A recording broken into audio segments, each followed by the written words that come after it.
Good morning, everybody, and a happy Monday morning from your travel agent. So I wanted to take some time over these weeks, since we're all sitting at home dreaming about travel, is to share with you some of my favorite places. Now, I've traveled a lot over the years, so this is going to be hard, but who knows how much time we've got dreaming about travel before we can actually travel again. So this week, I wanted to share with you one of my favorites, the Yukon. Do you know the Yukon is huge? And here are some fun facts that you'll find as astounding as I did. It is 2 times the size of the United Kingdom. That's fascinating. There's over 80% of it is wilderness, which means over 350,000 square kilometers of forests, lakes, rivers, and mountain vistas. It has less population than West Vancouver, which is amazing. There's 14 First Nations up there, and they have a yearly calendar of events which is stocked. And there are lots of things on every month that cater to everybody.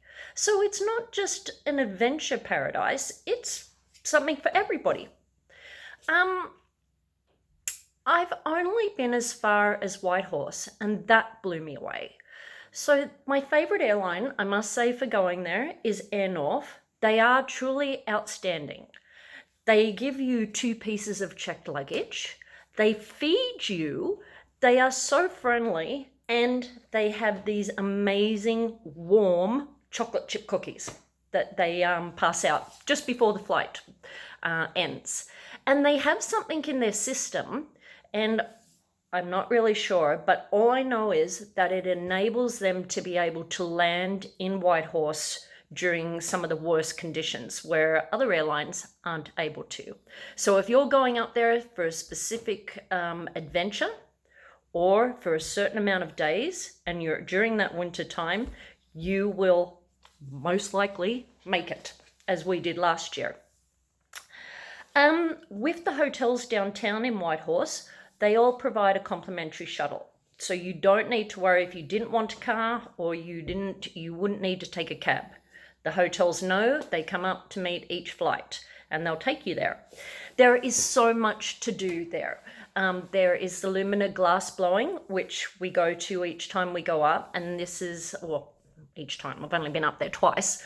And they have a really hands-on, fun way of learning to glass blow. And if you've ever thought or wanted to try and you think, I'm going to come out with the worst looking glass creation of all time, you'll be astounded.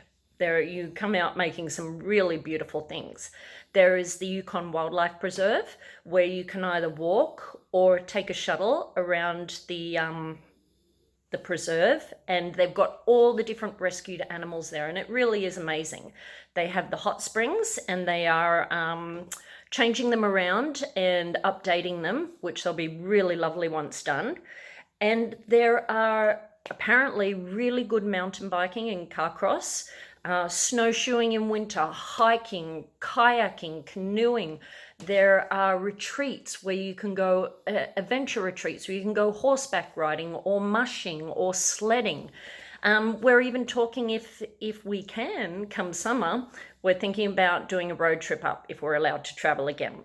But what I wanted to leave you with is mushing. So mushing is different to sledding. Sledding with dogs is you sit in the sled and you are driven around with the dogs. Mushing, you take control and you learn to run the dogs. And that's what I did this year with Ian when we went up. We did a 4-day learn to mush. So we stay out at a resort and then we become one with the dogs. So we have our own set of teams and our own guide, and we learn how to feed them, how to look after them, watch them, and as you pretty much learn how to run the dogs. And as you get better, then they take you off into different parts depending on your ability. And honest to God, fresh powder, dog sledding, coming down the hills, it's as good, if not better, than skiing. Sorry, but it is. Hard part is, instead of taking a ski lift back up to the top to come down again, you have to help your dogs go up the hill. and that can be a little bit tiring. So that was for 4 days. What I'm planning on doing is going back again next year, if we're allowed to travel, when we're allowed to travel, and I would like to do a 7 to 10 day and get more into the mushing and learn and go out further into the wilderness. Ian, as I said last week, not so much, but I will do that. So mushing is amazing, but that's just one of the many, many activities. And once again, this is the Bible for anybody wanting to go to the Yukon. It is the travelyukon.com website, but I have a bunch of these. So if you'd like, if you're thinking, or suddenly you thought maybe the Yukon might be a great place to go, because honestly, with the trips, there's a lot more international visitors than there are Canadians, because Canadians don't seem to come up that far. Give me a shout and I can get in touch with you and send you some brochures. Anyhow, that's it for the day. Yukon, have a great week out there, and I'll be in touch again next week, and we'll see what the destination is then. Bye for now.